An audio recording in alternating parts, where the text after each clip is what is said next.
Y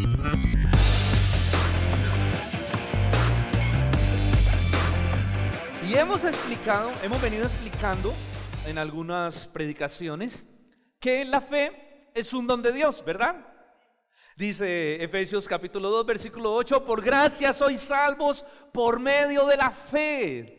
Y esto no es de vosotros, pues es un don ¿de qué? De Dios, para que nadie se gloríe. Es decir, Dios es el autor y consumador de la fe. Dios es el que nos da la fe para nosotros poder creer en Jesucristo y ser salvos. Él nos trae a la salvación. Él permite que nazcamos de nuevo. Él implanta la fe para poder creer. Es Dios el dador de la fe, para que nadie se gloríe. Es un don de Dios, dice el apóstol Pablo. Ahora, ¿usted no se ha preguntado si es Dios quien la pone?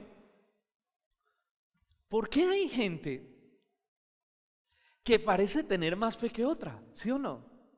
¿Sí o no? Hay gente, hermano, que uno la ve. Yo conozco gente que usted la ve en medio de situaciones difíciles, y aún en medio de sus situaciones difíciles y complicadas es gente que está sonriendo, es gente que está alegre, que cuando uno los ve tan alegre y habla con ellos con tanto gozo, uno nunca se imagina que están viviendo lo que están viviendo, pero en medio de sus situaciones tienen fe. Hay gente que parece tener una fe robusta. La pregunta que uno se hace es: ¿será Dios acaso injusto? ¿Que a uno le da una fe más grande que otras? ¿Que a otras? Ahora, sabemos que Dios es santo y Él no puede ser injusto, porque Él es perfectamente santo y no peca, y la injusticia es pecado. Entonces, ¿será que Dios es injusto? Pues sabemos que no. ¿O será que nosotros tenemos una parte responsable para hacer crecer esa fe que el Señor depositó en nuestra vida? ¿Será que nuestra responsabilidad también desarrollar nuestra medida de fe, esa fe que el Señor plantó para salvación? ¿Será que hay una responsabilidad en nosotros en la que necesitamos operar y actuar para que esa fe se desarrolle y esa fe crezca? Bueno, hoy vamos a hablar de este tema en una conversación que Jesús tiene con sus discípulos en Mateo capítulo 6.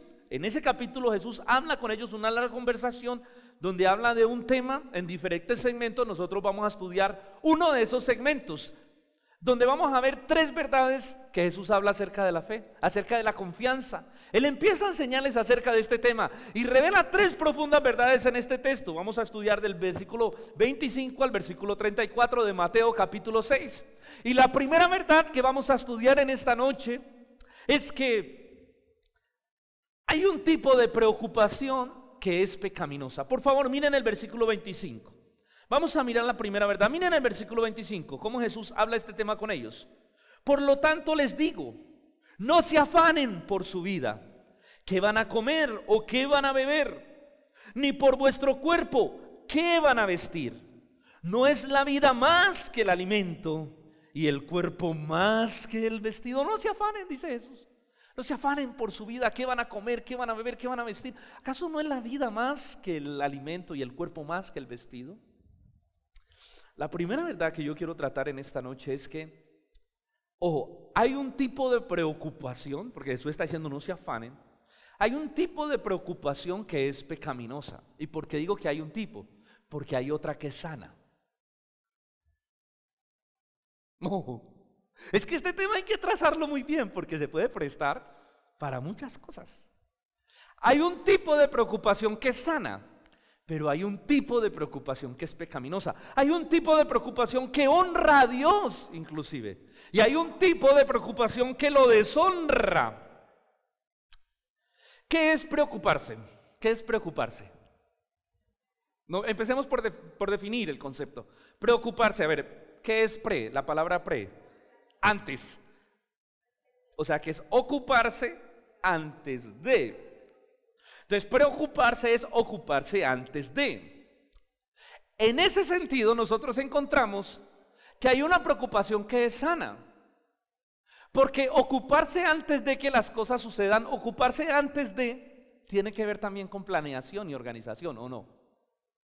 ¿Sí o no? ¿Qué es ocuparse antes de? Es ocuparnos antes de que las cosas sucedan.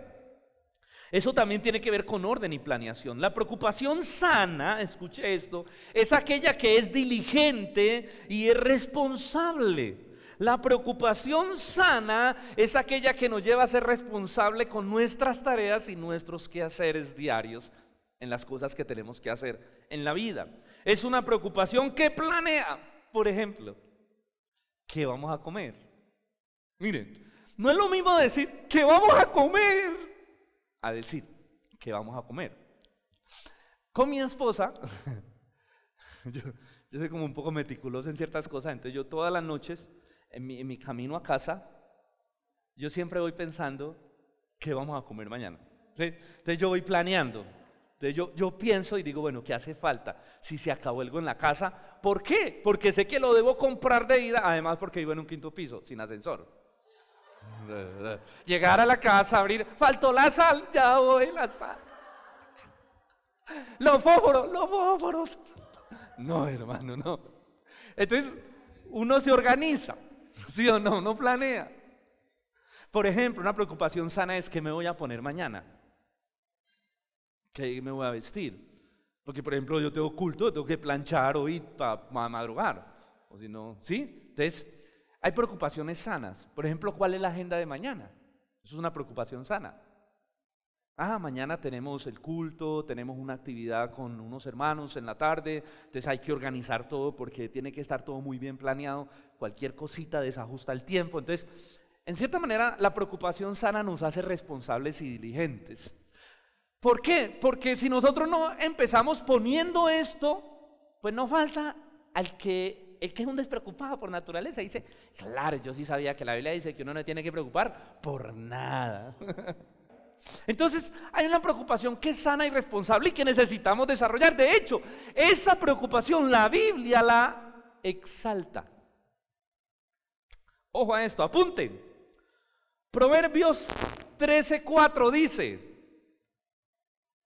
el perezoso desea y nada consigue, pero el diligente será prosperado. El perezoso desea y no consigue nada. ¿Por qué? Porque le da pereza. Mire que nosotros atacamos fuerte el tema del evangelio de la prosperidad porque es un tema muy desenfocado y que no es bíblico, que daña el corazón de la gente. Pero la Biblia sí da unas pautas para que las personas prosperen. Y una de las cosas que dice la Biblia, que si alguien quiere prosperar, necesita ser ¿qué? Diligente. Porque es que hay gente que quiere que Dios la prospere. Dice, yo doy mi ofrenda y con eso yo sé que Dios me va a prosperar. Y se queda en la casa esperando que del cielo le caiga. Hay cristianos que, no, o sea, la diligencia, es decir, yo oro para que Dios me bendiga, pero el Señor me muestra y me da la capacidad, dice la Biblia, que el Señor da el poder para hacer la finanza. O sea, el Señor nos da la habilidad y la capacidad y el trabajo. Entonces, la Biblia asocia prosperidad con trabajo y con diligencia. ¿Cómo le parece? Mira la hormiga, oh perezoso. Como quien dice, hermano, sea como la hormiga, que planea y que recoge en invierno, dice, cuando no puede salir, tiene su comidita allí guardada. Es diligente, planea. El diligente planea, el diligente es responsable. Ojo, el diligente es cumplido. El diligente te dice, yo me comprometo con eso, y sabe que lo hace. El negligente te dice, sí, yo llego, y sabe que no llega. El diligente es puntual. La persona diligente es puntual, ¿por qué? Porque es organizada. Entonces planea su tiempo. Planea su tiempo. Oye, ¿cómo es de bueno trabajar con gente diligente, sí o no? Es organizada, es responsable, es puntual. ¿Cómo es de... Mire, las empresas buscan a esa gente. ¿Por qué? Porque es la gente que sirve para trabajar. Cuando uno hace un evento, por ejemplo, a veces uno trabaja, no digo aquí en la iglesia, porque aquí todos son diligentes, pues para que nadie se sienta mal, pero a veces uno hace actividades y hay gente que uno dice... Uno va y uno dice, tranquilo, con esa persona estamos tranquilos, esa persona lo hace. Ella dijo que iba, que llegaba a tiempo, que organizaba toda esa persona. Está uno tranquilo porque uno sabe que esa persona es diligente. O sea, en el diligente uno tiene el corazón tranquilo. Pero en el negligente. No, camine, que eso dice, ella dice que llega y no llega. Él dice que va y no va. Él dice que cumple y no cumple. O siempre llega tarde, entonces mejor. Entonces, ¿sí me entienden? Confiar en alguien que no es diligente te multiplica el trabajo y el estrés. Entonces por eso las empresas buscan gente diligente. Ojo a este versículo, Proverbios 22:29, apúntelo. ¿Has visto un hombre diligente en su trabajo? Una pregunta, ¿has visto un hombre que es diligente en su trabajo? En presencia de los reyes estará, no estará en presencia de los de baja condición. Uy, qué proverbio ese, ¿no? ¿Has visto un hombre que es diligente en su trabajo, es cumplido, es puntual, se esfuerza, trabaja, planea, organiza? En presencia de los reyes estará. Tremendo cómo la Biblia habla de esto, de la diligencia. Así que la Biblia, ese tipo de preocupación que nos lleva a ser diligente, no es pecaminosa, al contrario, es una preocupación buena. Y es una preocupación que tenemos que tener. De hecho, el apóstol Pablo dice que trabajemos, porque el que no trabaja y no provee para los de su casa ha negado la fe y es porque un incrédulo. Trabajen. Le dice Pablo a una iglesia que por allá se salieron de trabajar esperando el regreso del Señor Jesucristo. Él dice, no, pues mientras Cristo regresa, trabajen, estudien, sean diligentes con su vida. Sean diligentes con su vida. Tenemos, hermano, que entender que como creyente nosotros necesitamos desarrollar diligencia en nuestra vida. Como creyentes, escuche, ya no solo en nuestro nombre, eso lo expliqué hace 8 días, ya no solo en nuestra reputación, como creyentes nosotros somos portadores del nombre de Dios. Y cuando nosotros quedamos mal, no queda mal usted, queda mal el nombre de Dios. Cuando usted llega tarde, ¿sabe qué dice la gente? Y es cristiano. Qué triste. Les contaba yo que la otra vez hablé con un empresario que me dice, hermano, yo no contrato a nadie cristiano. Y le dije, ¿por qué? Porque llegan tarde, cuando tiene vigilia no va, que quedaron dormidos, que estaban orando, que... No, vaya a la vigilia, pero llegue a trabajar. Como creyentes ya no es solo nuestro nombre, sino que llevamos el nombre de Dios. Lo explicaba hace 8 días, cuando usted no paga en la tienda, que usted va y saca al mercado fiado y no paga y da la vuelta y compra por allá en la otra tienda para que no se den cuenta, y entonces en una de esas se encuentra al señor de esta tienda, le dice, ¿quién es usted porque no ha pagado? Ay, no. ¿Sabe qué dice el señor? Dice, y es cristiano. Y va a una iglesia. Queda mal usted, queda mal el Señor. ¿Y sabe qué? Queda mal la iglesia. Después lo ven a uno por ahí, pastor, no me ha pagado, yo allá dígale que me pague. Entonces esto habla de la integridad del creyente. Esa preocupación es sana y quería arrancar mi mensaje con eso. ¿Por qué? ¿Cuál es entonces la preocupación dañina que la Biblia menciona? Mire, no se afanen por qué van a comer, qué van a beber, qué van a vestir. No se afanen, no se preocupen. Esa palabra en el griego es la palabra merimao, que significa mente dividida. Ojo a esto, porque esa es la clave de entender cuál es la preocupación buena de la mala. La preocupación buena nos hace responsables, la preocupación mala divide nuestra mente.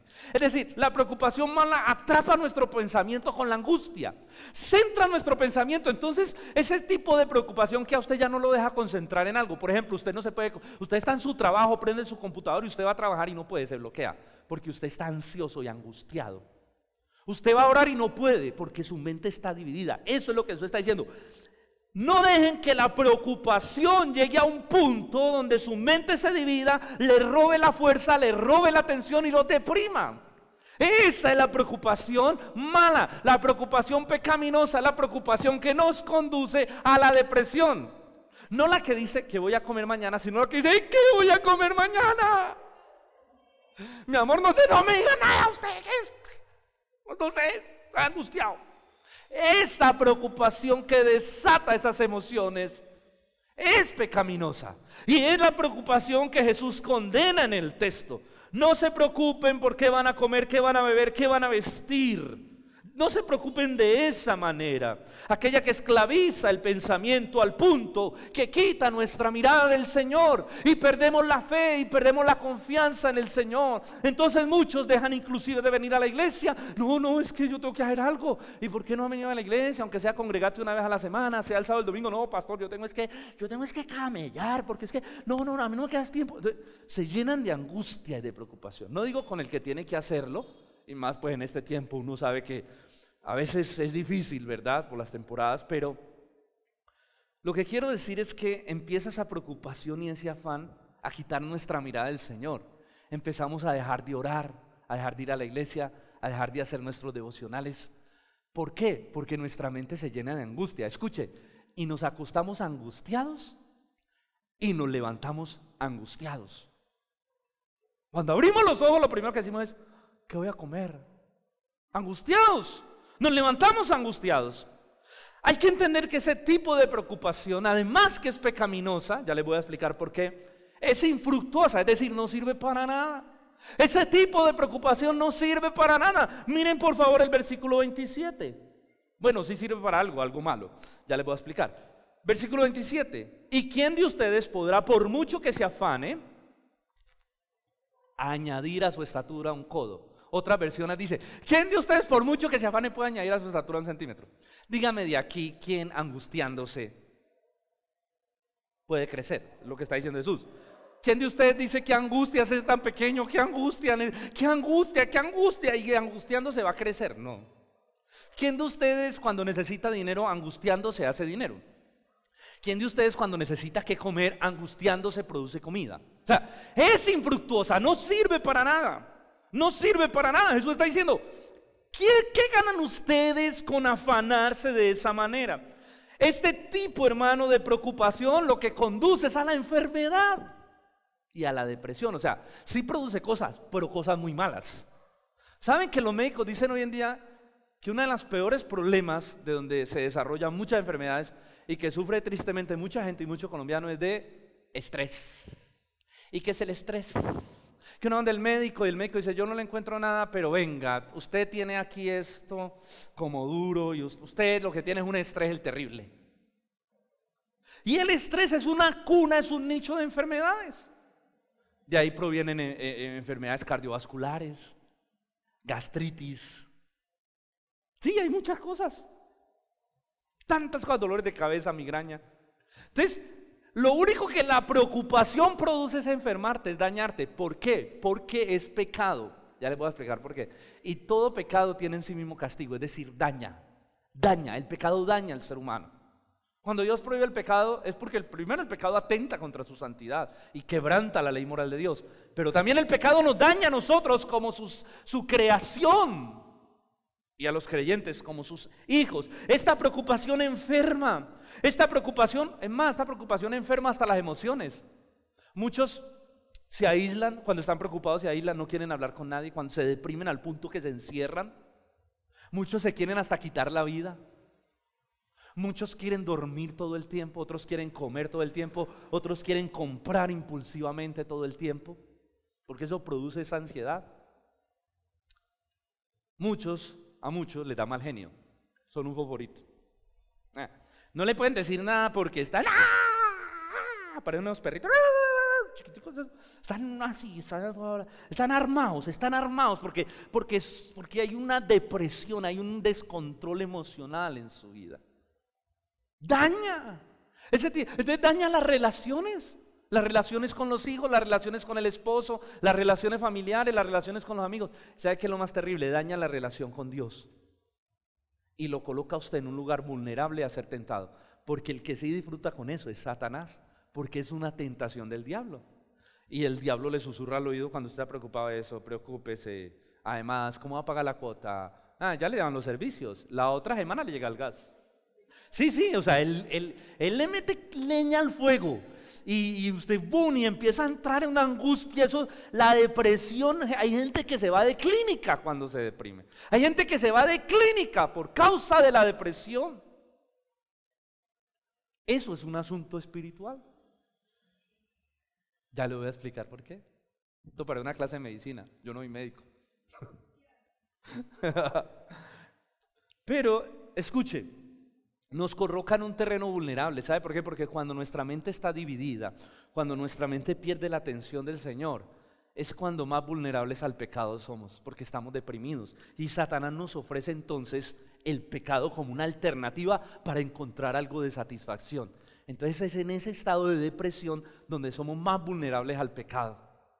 Y Satanás sabe colocar y trazar las cosas para tentarnos y para hundirnos de esa manera. Esta preocupación es pecaminosa. ¿Por qué? Ahora sí llegamos al por qué es pecaminosa. Porque esta preocupación es solo un síntoma de algo que está pasando en el fondo del corazón. Nosotros somos muy sintomáticos, no tratamos el síntoma, somos como la EPS. Usted va con dolor de cabeza, ellos le mandan un acetaminofén, pero no miran qué es lo que lo está produciendo. Entonces nosotros a veces somos así, miramos el síntoma. No, la depresión es solo un síntoma de algo que está ocurriendo en el corazón. La depresión, este tipo de preocupación, es el resultado de la falta de fe. de tener una fe pequeña, de tener una fe reducida, de habernos quedado con una fe chica y no haberla hecho crecer, de una fe que no se ha desarrollado. La preocupación es una radiografía que muestra que el problema es que hay una fe inmadura en tu vida. Hay una fe inmadura en tu corazón. ¿Ustedes recuerdan a Pedro cuando caminó sobre las aguas? ¿Ustedes recuerdan a Pedro? Pedro cuando caminó sobre las aguas, que el Señor le dijo, que él dijo, ¿quién eres? Y él dijo, soy yo. Y él le dijo, si eres tú, Jesús, manda que yo camine. Él le dijo, ven. Y Pedro se lanzó y empezó a caminar sobre las aguas en medio de full tormenta que había. Dice que cuando Pedro miraba al Señor podía caminar, pero llegó un momento donde dejó de mirar al Señor y empezó a mirar la tormenta. ¿Y qué sucedió? Empezó a ¿qué? A hundirse. Y le dijo, Señor, sálvame. El Señor extendió la mano. ¿Y cuáles fueron las palabras de Jesús? ¿Por qué dudaste, hombre de poca fe? Tu problema fue tu poca fe, dejaste de mirarme, hubieras podido continuar conmigo. Y si ustedes miran ahí en Mateo 6, el versículo 30 también nos habla de eso, que la preocupación es un asunto de falta de fe. Miren el versículo 30.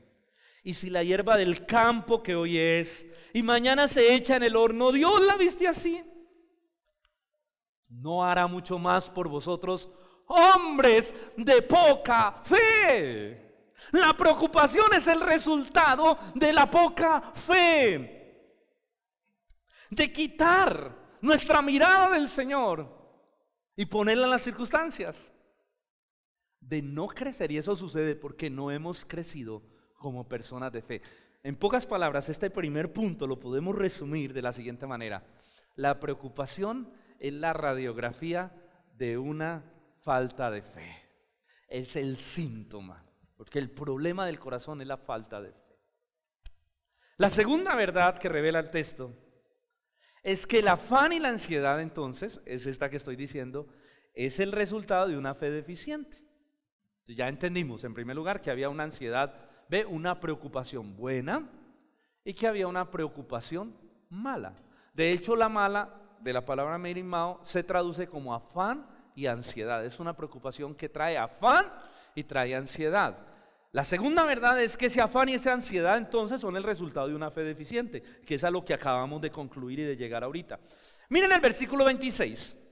Versículo 26. Mirad las aves del cielo, que no siembran, ni ciegan, ni recogen en graneros, y vuestro Padre Celestial las alimenta. ¿No valen ustedes mucho más que ellas? ¿Y quién de ustedes, por mucho que se afane, puede añadir a su estatura un codo? Y por el vestido, ¿por qué se afanan? Consideren los lirios del campo, cómo crecen, no trabajan ni hilan. Pero les digo que ni aun Salomón, con toda su gloria o su riqueza, se vistió como uno de ellos. Y si la hierba del campo que hoy es y mañana se echa en el horno, Dios la viste así, ¿no hará mucho más de vosotros, hombres de poca fe, de poca confianza? Miren las aves de los cielos. Miren las aves de los cielos. Ojo a esto, y por eso empecé con el primer punto, con lo de la responsabilidad. Miren que no trabajan, ni ciegan, ni recogen en graneros, y Dios las alimenta. Miren los lirios del campo, que Dios los viste, y ni Salomón se pudo vestir como uno de ellos. Claro, no falta el que coja este texto y dice, sí, no hay que trabajar, Señor me alimenta, Señor me viste. No, hermanos, la medida de nuestra fe, porque el Señor les está diciendo hombres de poca fe. O sea, si nosotros nos angustiamos por esas cosas, el problema está en que somos personas de poca fe. Si nos angustiamos por esas situaciones, la medida de nuestra fe determina la capacidad de nuestra confianza en Dios. Ojo, la medida, el tamaño de nuestra fe, ¿qué determina? El tamaño de nuestra confianza. De hecho, fe es confianza. La fe, la confianza es igualmente proporcional a nuestra fe. Una fe grande produce una confianza grande. Una fe chica produce una confianza chica. Porque fe es confianza. Es confianza en Dios. Eso es fe, es confiar. Una fe inmadura dará como resultado una confianza pequeña en el Señor. Ahora, yo quiero que esté muy atento. Entonces, la fe es nuestra confianza en Dios. Y la fe es el resultado de nuestro conocimiento de Dios. Ojo, vamos a hacer como ¿cómo dice eso? Como un mapa conceptual. Entonces, la confianza es el resultado ¿de qué? De mi fe. En la medida de mi fe, así será mi confianza. Y mi fe es el resultado de mi conocimiento de Dios. Mi fe es el resultado, mire que vamos hacia lo más profundo. Mi fe es el resultado de mi conocimiento de Dios. Es el conocimiento de Dios que yo tengo el que determina mi nivel de fe. Ahora estoy hablando de un conocimiento no intelectual, no un asentamiento meramente intelectual, porque hay gente que tiene un conocimiento intelectual de Dios y no tiene fe. Cuando llegan las crisis se vuelve un 8. Estoy hablando del conocimiento que me permite vivir una experiencia con la grandeza de Dios. Ese conocimiento que está en mi entendimiento, en mi mente sí, pero que me permite relacionarme con Dios de una manera profunda. Es el conocimiento relacional. No es lo mismo usted decir, yo conozco a fulanito porque me he leído todos los libros de él. Tal vez usted se ha leído todos los libros y conoce a fulanito por todos los libros que se ha leído, pero usted no confía en fulanito porque no lo conoce personalmente. Estoy hablando del conocimiento de aquel que es amigo, de aquel que es íntimo. Ese conocimiento de experiencia vivencial, ese conocimiento, esa magnitud de Dios que viene precisamente también de mi entendimiento. Esa relación con ese Dios grande, entonces va a producir una fe grande, porque la fe es el resultado de mi conocimiento de Dios. Un conocimiento pobre de Dios va a dar como resultado una fe pobre. Un conocimiento grande de Dios va a dar como resultado una fe grande. Así que la fe es proporcional al conocimiento de Dios. La grandeza de nuestra fe es proporcional a la grandeza de nuestro conocimiento de Dios. A medida que conocemos a Dios, que nos relacionamos con Él, que comprendemos sus perfectos atributos y su gloria, tenemos más confianza en Dios. Recuerden que la fe no es pensamiento positivo, porque eso es lo que el mundo enseña. ¿Qué es fe? Piense positivo, piense. No crea eso, no crea. No deje que eso se le engañe. No. Piense positivo, piense positivo, piense positivo. Eso no es fe, hermano. Eso no es fe, eso tiene que ver más con nueva era, con programación neurolingüística, con todo humanismo. Pero eso no es la fe bíblica, eso no es la fe verdadera. La fe verdadera nace del conocimiento de Dios, de mi conocimiento de Dios. Y cuando uno conoce a Dios en gran proporción, vas a tener la confianza y tu entendimiento y tu corazón van a estar confiados y tranquilos en el Señor. Y no vas a tener afán, ansiedad y angustia de ese nivel, de esa proporción. Mis hermanos, nuestra confianza en Dios es proporcional a su grandeza en nuestra mente y nuestro corazón. Escucha. A cómo nosotros entendemos a Dios en nuestra mente y nuestro corazón. ¿Con qué tipo de Dios nos relacionamos? Si nuestro Dios es chiquito, nuestra fe va a ser chiquita. Es decir, el afecto por Dios que hay en nuestra mente, en nuestro corazón, la grandeza de ese Dios que hay aquí en nuestra mente y en nuestro corazón determina nuestra confianza en las situaciones. Por eso usted ve que hay gente que en situaciones difíciles sonríe. Por eso usted ve que hay gente que permanece con gozo en medio de los problemas más serios de la vida, porque confía. Porque tiene un Dios grande, tiene una relación grande con Dios. ¿Sí soy claro? Tiene un Dios grande. Y la fe está directamente relacionada con mi adoración. Ojo, la fe determina qué adoración doy a Dios.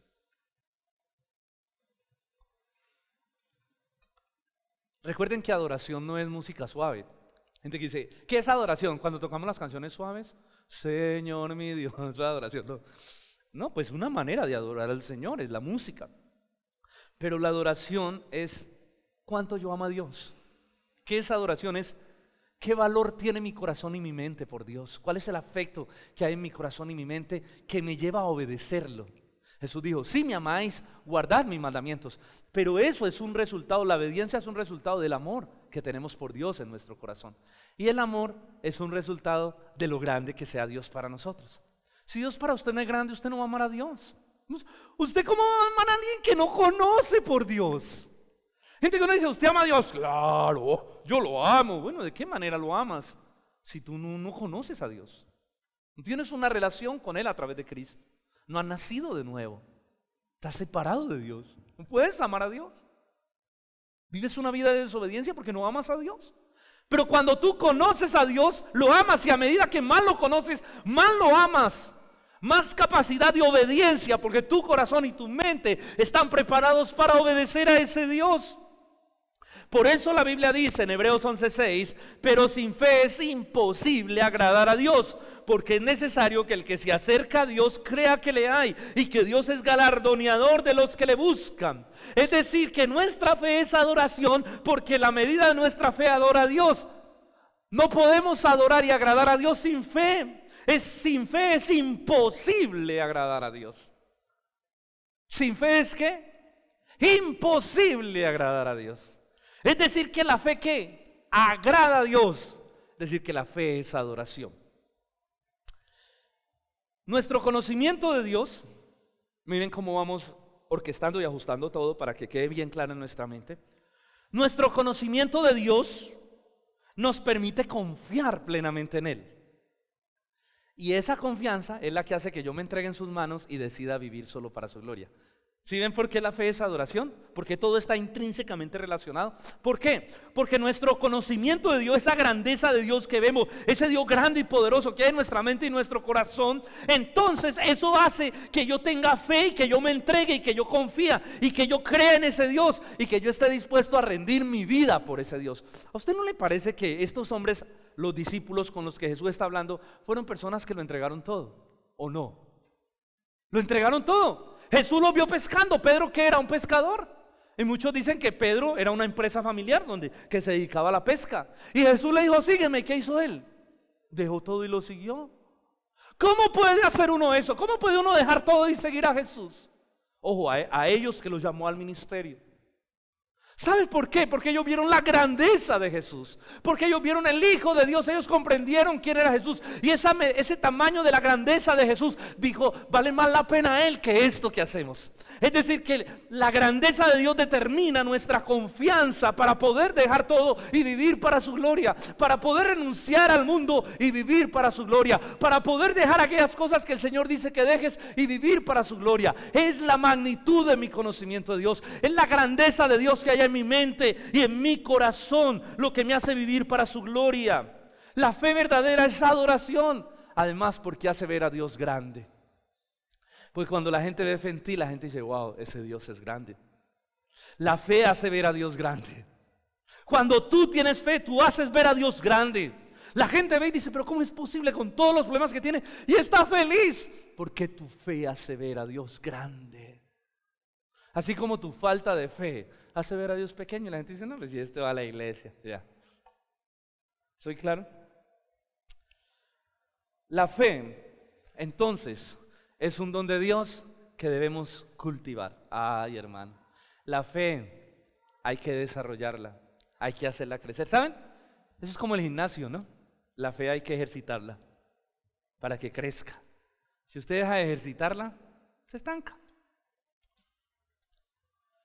La gente que tiene poca fe es gente que se ha estancado en su vida cristiana. No ha crecido en el conocimiento de Dios y la gracia, en el conocimiento y la gracia de nuestro Señor Jesucristo, como dice el apóstol Pedro, que crece en la gracia y en el conocimiento de nuestro Señor Jesucristo. Cuando uno deja de crecer, la fe de uno se estanca, porque la fe debe ser ejercitada. Ustedes recuerdan una ocasión cuando los discípulos le dijeron al Señor, Señor, aumentanos la fe. Porque ellos estaban tratando de hacer algo y no pudieron, y el Señor le dijo, ustedes no pudieron por su falta de fe. Entonces ellos le dijeron, Señor, aumentanos la fe. Yo tengo el texto, apúntelo, Lucas 17, del 5 al 6. Dijeron los apóstoles al Señor, aumentanos la fe, Señor. Como quien dice, ya no queremos ser gente de tan poca fe, ya estamos cansados de que nos regañes por ser gente de poca fe. Aumentanos la fe. Y el Señor les dice, Jesús les dijo, versículo 6, si tuvieras fe como un grano de mostaza, podrías decir a este monte, desarráigate y plántate en el mar, y ese monte les obedecería. Ojo, esto es una hipérbole, ¿no? No es que usted va a llegar, voy a probar mi fe. Y se va a ir para el lago Calima y va a mirar una montaña y le va a decir, tengo fe, desarráigate y plántate en el lago. No, eso es una hipérbole, una figura literaria de los judíos para exagerar, que exageraban para enseñar una verdad. Jesús es como cuando él dice, el que si tu ojo derecho te es ocasión de caer, quítatelo, es una hipérbole. No es que usted va a llegar a tratar de echar montes porque se va a desilusionar cuando no se vayan. Él lo que está diciendo es que si nuestra fe, hermano, es tan grande, si nuestra fe crece, podemos confiar en que Dios es poderoso para hacer cualquier cosa. Trasladar inclusive los montes a la mar. O sea, Dios puede hacer cualquier cosa. La fe es creer en la grandeza, en la soberanía de Dios, es descansar en su poder. Por eso fe no es pensar positivo. No, fe no es sí sea bueno, no. Fe es creer que Dios va a hacer su voluntad. Descansar en que Él es soberano y tiene el control de todas las cosas. Y eso te hace tener paz en medio de cualquier circunstancia. Aunque ese es otro mensaje que queremos dar, de limitar realmente qué es la fe. Entonces la pregunta que ellos le hicieron, aumentanos la fe. Yo creo que más de uno escuchando este mensaje está diciendo, Señor, está haciendo esa oración, Señor, aumentanos la fe, aumentame la fe. Hermano, ¿cómo desarrollamos nuestra fe? ¿Cómo hacemos que nuestra fe crezca entonces? Ojo, porque para que la fe crezca, ¿qué tiene que crecer? Según lo que vimos ahorita, para que mi fe crezca, ¿qué tiene que crecer? ¿El conocimiento de quién? De Dios. Y para que mi conocimiento de Dios crezca, ¿qué tiene que pasar? Confiar. Pero ¿dónde podemos llevar nuestro conocimiento de Dios a crecer? A la palabra de Dios.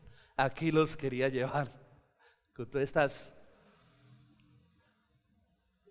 La fe, dice la Biblia, viene por el oír, y el oír la palabra de Dios, porque la palabra de Dios revela la naturaleza y la gloria de Dios. Porque es en la palabra de Dios donde Dios se ha revelado a sí mismo, donde Dios ha revelado su naturaleza, sus atributos, su plan, su voluntad, su propósito. Así que si yo quiero que mi fe crezca, necesito ir a la Biblia, porque la Biblia es el único lugar donde Dios ha revelado su carácter. Bueno, no, también en la creación, pero es el libro donde Dios se ha revelado a sí mismo. Allí Dios se reveló sus planes, sus propósitos, su carácter. Yo quiero conocer a Dios, tengo que ir a la Biblia. Pero no puedo llegar solo con un ejercicio intelectual. Tengo que llegar con un ejercicio espiritual. Señor, te quiero conocer. Quiero que te reveles a mi vida. Quiero que me hables a través de tu palabra. Necesitamos tener un estudio profundo, piadoso, dedicado, espiritual de las Escrituras. Y dedicado. Porque a veces cogemos la Biblia cada fin de semana. O la cogemos solo para el devocional. ¿Cómo queremos que nuestra fe crezca si no estamos estudiando la palabra? Si es la palabra la que hace que nuestro conocimiento de Dios crezca. Ahora debo estudiarla en profundo tiempo de oración también, pidiéndole al Señor que me hable. La Biblia revela a Dios. A medida que usted profundiza en la Escritura, la imagen de Dios en su mente, en su corazón, se hace más real, se hace más grande, más real, como es Él. Él se va revelando a su mente, Él se va revelando a nuestro corazón. La grandeza de Dios se hace más real. De allí la importancia también, hermanos, de estar expuestos a la sana doctrina. ¿Por qué? Porque a la medida que nosotros estudiamos la Biblia de manera correcta, con una interpretación correcta, nosotros vamos viendo a Dios de manera correcta. Porque la doctrina equivocada, ¿qué es lo que hace? A veces hasta con buena intención, pero daña. La doctrina incorrecta no nos permite conocer cómo es Dios en realidad, porque la doctrina incorrecta es mentira. Entonces no agranda nuestra imagen de Dios. Por eso es que el humanismo que se ha infiltrado a veces aún dentro de la iglesia cristiana, ese humanismo de ese evangelio centrado en el yo, todo es para mí, yo, y bendíceme, yo, ese antropocentrismo evangélico es tan dañino porque como es una desviación de la doctrina, no es correcto, entonces hace que tú no veas a Dios grande, te hace ver a ti grande. Entonces tú eres un campeón, tú eres un victorioso, no hay nadie como tú, usted es lo mejor que ha pisado esta tierra, no hay nadie que le llegue a los tobillos, usted es la última Coca-Cola del desierto, usted es la ponimalta en lata. Sí, ese es el humanismo cristiano. Entonces, ¿quién se hace grande? ¿Dios? No, ¿quién? Yo. ¿Y Dios cómo se hace? A medida que yo me hago grande, Dios se hace ¿qué? Pequeño. Por eso Juan el Bautista dijo, es necesario que yo mengüe para que Él crezca. Jesús dijo, el que no muere a sí mismo, el que no renuncia a su propia vida no es digno de ser mi discípulo. Porque, es más, dijo, el que pierda su vida por causa de mí la hallará. Porque a la medida que nosotros nos hacemos más pequeños, por amor al reino de Dios, hallamos a un Dios más grande, más glorioso, hallamos más gozo, más plenitud de vida en la vida cristiana. Por eso la doctrina incorrecta es tan dañina, porque te quita la oportunidad de conocer a un Dios grande y va a conducir siempre a una vida de impiedad y de pecado. Es más, el legalismo, la gente que es legalista, el legalismo es el que es una santidad superficial, ¿no? No haga esto, no haga aquello, y no toque, y es que no, y es que eso es malo, y es que, sí, cuando ponen cosas que no son pecado como pecado, normalmente esconde un poco de pecado por dentro. El legalista, miren ustedes, los fariseos eran legalistas. Jesús, ¿qué les dijo? Sepulcros blanqueados. Ellos desviaron la doctrina. ¿Qué es un sepulcro blanqueado? Que por fuera está muy ¿qué? Lindo, ¿no? Ay, usted ve esto y está viendo mucho cristiano. Usted debe ser más santo. Mentiras. Por dentro está podrido, está lleno de inmundicia. Eso le digo a los fariseos, ustedes son tan bonitos, con una espiritualidad tan aparente por fuera, pero por dentro están llenos de inmundicia. Entonces la doctrina equivocada conduce al pecado. La doctrina equivocada hace que el hombre sea grande. Los fariseos, ¿cómo eran? Grandes. Ellos se creían la ponimata en lata. Sí, no saludaban porque le iba la unción. No, señor. No, ellos no se juntaban con la chusma. No. Ellos no se, estoy hablando en serio, o sea, ellos no se juntaban con gente. ¿Por qué creen que criticaban a Jesús? Porque se juntaba con publicanos y pecadores. Para ellos, ¿cómo? Supuestamente usted no viene de Dios, ¿cómo se junta con esa gente? Terrible, ¿no? El daño que hace la doctrina errada. Conduce a una vida pecaminosa, a una adoración deficiente. Y a veces con buena intención, porque hay tristemente hermanos que tienen una doctrina equivocada por ignorancia. Que Dios nos dé la oportunidad también bueno, lo digo humildemente, de guiarles en el conocimiento de la palabra, porque yo siempre he dicho, el que conoce la palabra está para que enseñe la palabra, no para que se agarre a matar. Si usted tiene un hermano que le va mal en matemática y usted, bueno, ¿usted qué tiene que hacer? Sentarse y decirle, es que usted es muy malo para matemática, déjame María, mi hija, dedíquese a otra cosa, porque la matemática es malo, terrible. No, usted se sienta con él por amor y le dice, venga, yo le explico ese ejercicio de matemática, que lo ama, que es su hermano, sabe que él se está haciendo daño. Entonces, esa es la actitud correcta que hay que tener. Al ver la grandeza de Dios, ¿sabe qué pasa? Cuando usted encuentra en la Escritura la grandeza de Dios, usted se hace pequeño, Dios se hace grande. Y entre más pequeño usted se hace, eso es increíble. Entre más pequeño usted se hace, más grande se hace Dios. Y más complaciente su propia vida, llena de gozo y de paz. Y entonces en esa grandeza usted entiende la soberanía de Dios, que es uno de los grandes atributos. ¿Qué quiere decir la soberanía? Que Dios lo controla todo. Y eso es lo que Jesús está planteando en el texto. Lleguen a entender la soberanía de Dios que alimenta las aves. ¡Wow! La soberanía de Dios que está pendiente de que los lirios del campo crezcan y crezcan hermosos. La soberanía de Dios que controla todo. No muere un pajarito si no es la voluntad de Dios. Dios que controla todo desde su trono soberano. Cuando entendemos la grandeza de Dios, empezamos a entender esos grandes atributos de Dios. Y cuando usted entiende eso, su fe se vuelve tan grande. Miren, yo he comprobado que las personas que tienen una fe grande es porque tienen un entendimiento de la soberanía de Dios. Yo he hablado con personas que han vivido situaciones muy difíciles, me han aterrado y perdone que lo nombre, por ejemplo, el hermano que está acá, que han perdido hasta sus hijos. Y eso es una situación muy difícil.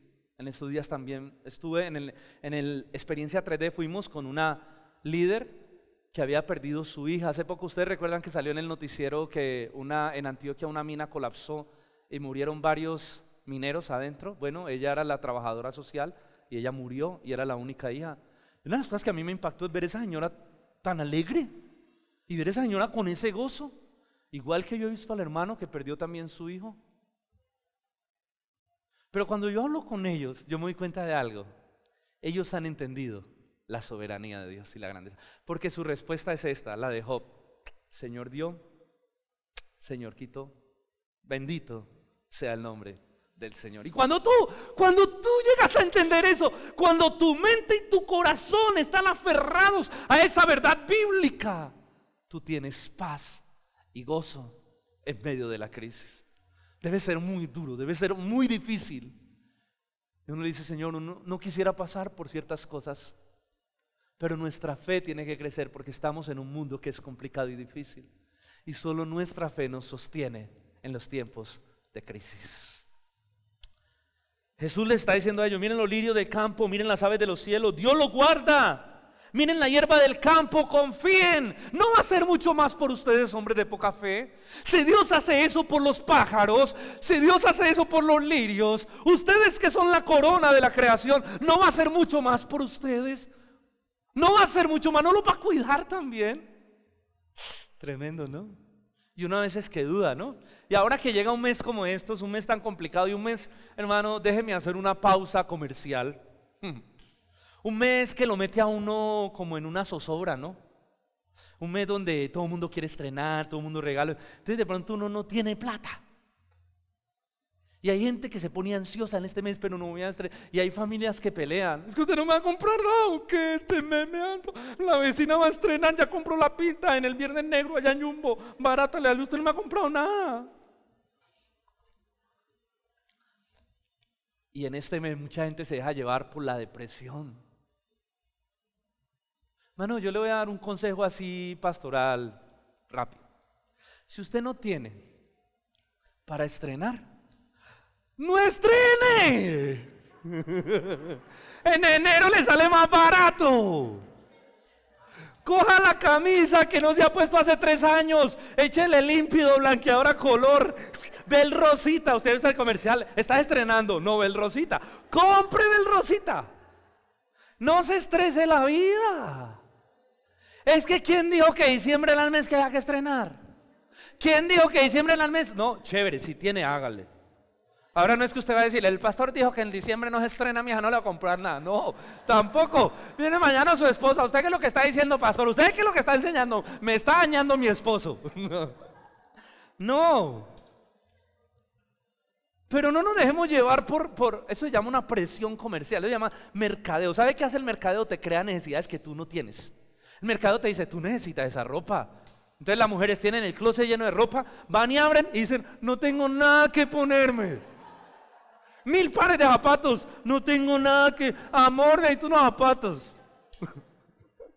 Pero es que ahí está la presión del mercadeo, cómprate unos zapatos. Y claro, viene el diablo y compre zapatos, mija. Usted con un zapato no se ve bien. Entonces, hermanos, ojo porque Jesús está tocando este tema. Suena chistoso, nos reímos. Pero Jesús está diciendo, el afán y la ansiedad, si algo te genera preocupación, si algo te genera afán, si algo te genera zozobra, no es de Dios. Yo cuándo me voy a comprar esto, yo cuándo voy a tener eso, no es de Dios. Y hay gente que tiene problemas con ser compradores compulsivos. ¿Por qué? Porque sufren de ansiedad. No pueden usar una tarjeta de crédito porque la tienen a reventar sobregirada. Ojo, hermanos, los hijos de Dios tenemos que ser sabios. La Biblia dice, teniendo sustento de abrigo, estén contentos. Ahora, si Dios lo prospera, chévere. Si tiene, compre. Y si tiene para bendecir a otro, bendígalo. Si Dios lo ha prosperado y usted ve un hermanito que no tiene para comprar zapatos, esta es una oportunidad buenísima para que usted sea generoso y le regale unos zapatos. Para que usted invierta en personas que Dios le muestra que tienen necesidad. Invítelas a cenar. 24, dígale, el 31, dígale, camina, no vas a hacer nada, camina para mi casa. Seamos generosos, pero no nos dejemos gobernar por el afán y la ansiedad. Las personas sin Cristo sí viven en este tipo de problemas. No hará mucho más por ustedes, hombres de poca fe. Hay 2 cosas que hay que aprender para uno descansar en el Señor. Número 1, entender la soberanía y la grandeza de Dios. Y número 2, entender que Dios es nuestro Padre. Si nos hemos arrepentido y hemos creído en Jesucristo, somos hijos.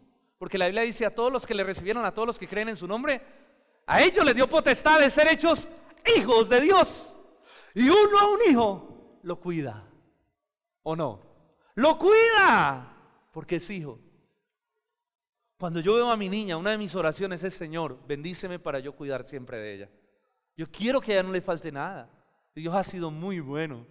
Dios ha sido muy maravilloso. Porque Él es Padre.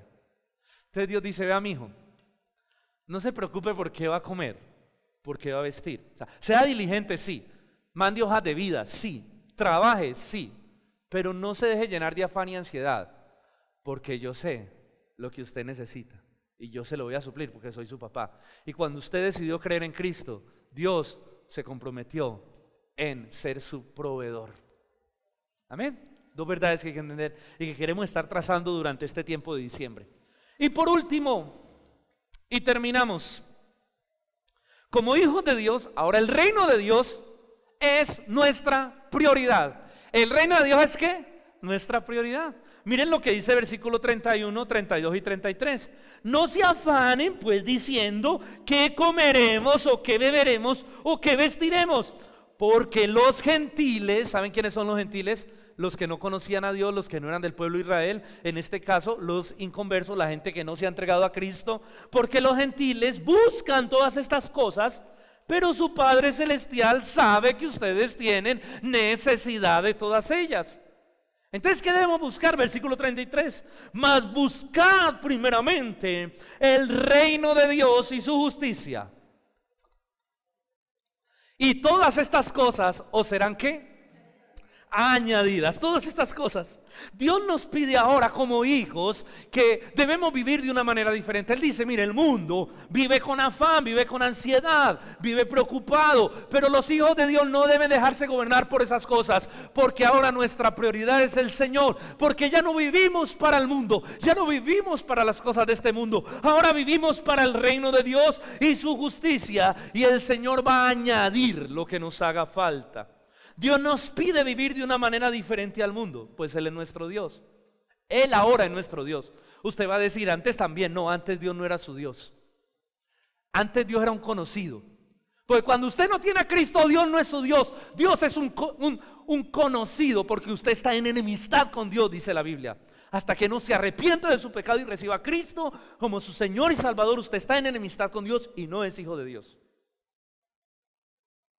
Entonces antes conocíamos de Dios cuando no éramos cristianos, pero Dios no era nuestro Dios, porque Dios es tu Dios cuando tú vives para Él.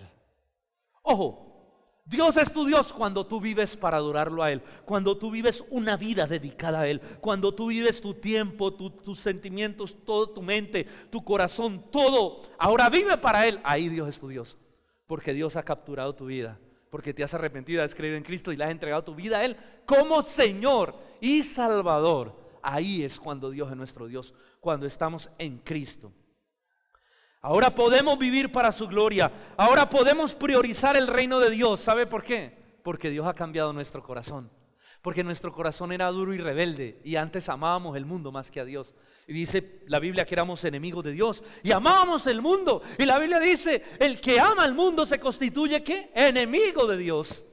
Ahora amamos más al Señor, buscamos el reino de Dios y su justicia. Dios es nuestra prioridad. Esa es la prioridad de un hijo de Dios, porque su corazón, sus afectos ya han sido cambiados. Él nos ha dado un nuevo corazón que le ama, un nuevo corazón que anda en sus mandamientos, un nuevo corazón que quiere agradarle, un corazón que quiere vivir para su gloria. Aunque lucha con el pecado, quiere vivir para la gloria de Dios. Aunque lucha con el mundo, quiere vivir para la gloria de Dios. Quiere obedecer al Señor.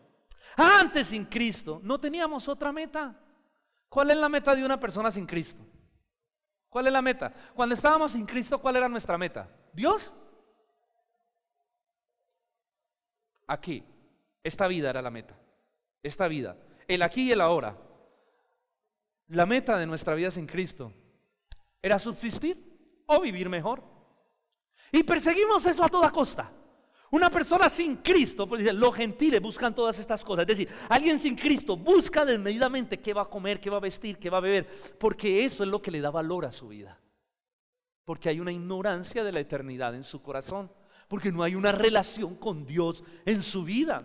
La Biblia le llama a eso una vana manera de vivir. Es decir, es la manera más sutil de desperdiciar la vida.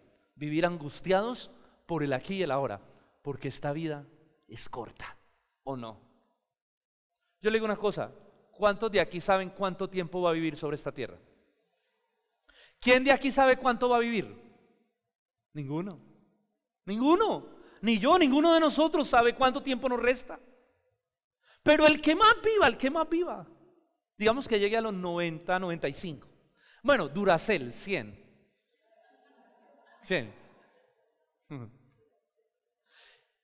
Ya Coñapa 105, ya con orden de captura por los cementerios, a los 105 ya. Tiene una orden emitida al cementerio ya.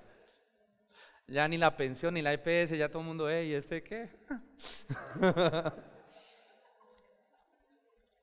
¿Qué son 100 años comparados con la eternidad? Nada. Por eso la Biblia dice, si tú desperdicias tu vida en el aquí y en el ahora, estos 100 años los vives para el aquí y para el ahora. ¿Sabes qué dice la Biblia? Tú eres necio.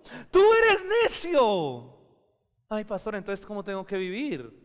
Entonces, ¿cómo tengo que vivir yo? ¿Qué tengo que buscar? Claro, cuando estamos sin Cristo vivimos de esta manera porque hay una ignorancia de la eternidad, porque ignoramos la eternidad. Y cuando alguien ignora la eternidad, vive para lo temporal, para su propia gloria y para su propio provecho. Por eso es necesario predicar la verdad y el evangelio, para que la gente sepa que hay algo más que el aquí y el ahora, y es la eternidad. Por eso el ídolo más grande, ¿sabe cuál es el ídolo más grande que existe en el mundo? Por esa vana manera de vivir, ¿cuál es el ídolo más grande? Por solo deducción, ¿cuál es el ídolo más grande? Bueno, el yo, pero ¿cuál es el ídolo? Por ahí lo dijeron, el dinero. ¿Sabe cuál es el ídolo más grande? Además del yo, pues, porque el yo es el Dios, sin Cristo, y el ídolo es el dinero. Porque el dinero determina tu bienestar aquí y ahora, tu nivel de vida aquí y ahora. Ahora, no quiero decir que el dinero sea mal, porque el dinero es amoral. ¿Qué quiere decir amoral? Es que en sí mismo no tiene moralidad. Usted no puede coger un billete y el billete lo va a forzar a hacer algo malo. No, es usted quien usa ese dinero para hacer algo malo o quien usa ese dinero para hacer algo bueno. El problema no es el dinero.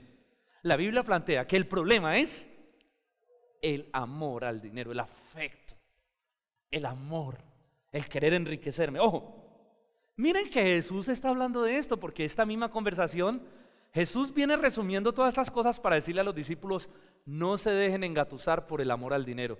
Miren el versículo 24 del capítulo 6, en la misma conversación está. Jesús le dice y habla del ídolo más grande. Ninguno puede servir a dos señores, porque o aborrecerá al uno y amará al otro, o estimará al uno y menospreciará al otro. No podéis servir a Dios y a las riquezas.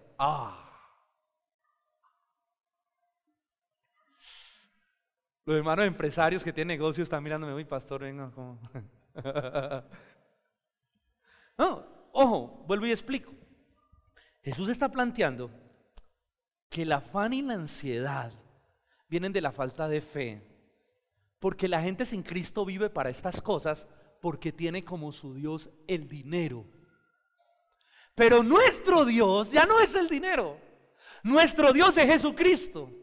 Y ahora nuestro dinero sirve a ese Dios. Es súbdito. Claro, Dios te puede prosperar, Dios te puede prosperar. Y hay que tener mucho cuidado. La Biblia dice, la raíz de todos los males es el amor al dinero. Y algunos creyentes, dice Pablo, se extraviaron de la fe por el amor al dinero y la avaricia. Porque es tan sutil ese ídolo que te puede capturar el corazón. Hay que tener mucho cuidado. Yo siempre le hago esta pregunta, ¿usted para qué quiere el dinero?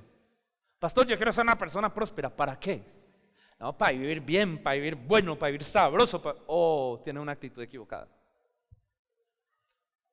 Porque si nuestra prioridad es el reino de Dios y Dios, quiere decir que aún nuestro dinero, si Dios nos prospera, debe servir a Dios. Ahora, no le va a decir ahora, traiga todo ese dinero para acá. No, lo que le quiero decir es que su dinero debe servir a Dios. Y por ejemplo, si usted ve a alguien pasando necesidad y Dios le ha prosperado, o Dios me ha prosperado, yo estoy en la responsabilidad de bendecirle, porque Dios me da para repartir, no para amontonar.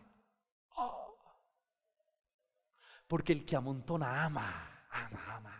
¿No recuerdan la del rico insensato? Voy a amontonar, y el Señor dice, necio, esta noche te van a pedir tu alma. Eres necio porque viviste para la aquí y a la hora, y lo que tiene ni siquiera sabe a quién le va a tocar. Evalúe su corazón si el dinero es su Dios. Porque si el dinero es su Dios, usted no puede amar a Dios. Porque usted no puede amar a Dios y al dinero. Y usted no puede servir. ¿Y qué es servir? Es dedicar la vida.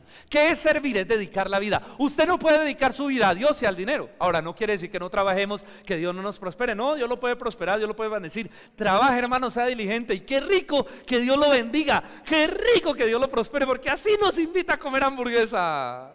¿Sí o no? ¡Qué rico! Y queremos que Dios lo bendiga. Y oramos para que Dios bendiga a la iglesia. Pero oramos para que Dios guarde la iglesia de la tentación, de la avaricia. Jesús dijo: guardaos de toda avaricia. Busquen primero el reino de Dios. Pongan su vida, aún pongan su dinero al servicio del reino de Dios y su justicia. Los hijos de Dios, hermanos, ya no vivimos de esa manera. Nuestro corazón está anclado en el Señor porque amamos a Dios, porque tenemos una idea gloriosa y grande de Dios en nuestra mente. Ahora, si tu fe es pequeña, estás en un estado vulnerable. Si tu fe es pequeña, estás en un estado vulnerable, puedes ser atrapado por ese ídolo. Los hijos de Dios hemos sido iluminados por la verdad del Evangelio. Ya no vivimos para este mundo, ahora vivimos para la eternidad. ¿Cómo le parece? Ya nosotros no nos gastamos la vida solo por el aquí y el ahora. Nosotros acumulamos tesoros en la eternidad. Mire que Jesús viene hablando de todo eso. Mire que esa es la esencia de este mensaje. Miren por favor el versículo 19 al 20 del capítulo 6. No se hagan tesoros en la tierra, donde la polilla y el orín corrompen, y donde los ladrones minan y hurtan. Háganse tesoros en el cielo, donde ni la polilla ni el orín corrompen, y donde los ladrones no minan ni hurtan, porque donde esté vuestro tesoro, allí también estará vuestro corazón. Vivan para el reino de Dios, vivan para Dios, hagan tesoros en el cielo. No desperdicien su vida viviendo solo para el aquí y para el ahora. Vivan para el reino de Dios y su justicia, vivan para la gloria de Dios. Porque ustedes tienen una cuenta en el cielo donde se les está abonando. Y un día van a llegar y van a encontrar la bendición, la recompensa de Dios por haber dedicado su vida al Señor. Ahora vivimos para el reino de Dios. Allí se encuentra nuestro gozo, allí se encuentra nuestra adoración. Mire, hermano, el que vive para el aquí y para la ahora es la persona más triste, más deprimida. Pero el que vive para la gloria de Dios es la persona más alegre, más contenta, más gozosa. Su vida está llena de paz, su vida está llena de gozo. En medio de los problemas y de las circunstancias siempre está sonriendo. Porque nuestro Señor Jesucristo es el Rey de su corazón, porque vive para su gloria, porque vive para el reino de Dios y su justicia. Yo concluyo haciéndote la pregunta: ¿para quién estás viviendo? ¿En qué estás desperdiciando tu vida? ¿En qué estás gastando esos segundos que nunca van a volver? Esos segundos que se van para siempre. ¿En qué estás gastando tu día a día? ¿En qué estás gastando tu vida? Porque si tú vives solo para el aquí y para la ahora, lo más probable es que tú no conozcas a Cristo. O si lo conoces, tienes una fe muy, pero muy pequeña. Si no conoces a Cristo, necesitas arrepentirte y volver a paz con Dios a través de Jesucristo. Entregarle tu vida a Dios y decir: Señor, quiero vivir para tu gloria. Ahora, si conoces al Señor y tu fe chica, es una buena oportunidad esta noche para clamar al Señor y decirle: auméntame la fe, y llegar a tu casa y adquirir un compromiso con el estudio de la Escritura y la oración, con una vida dedicada de oración al Señor. Y esto te va a dar como resultado una fe grande y una vida gloriosa, porque no hay vida más poderosa, no hay vida más satisfactoria que vivir para el Señor. Amén. Que vivir para la gloria de Dios, que vivir para buscar el reino de Dios y su justicia. Además, el Señor prometió que quien vive así, todas las cosas que necesiten, le van a hacer ¿qué? Añadidas. Que el Señor nos dé una vida llena de fe.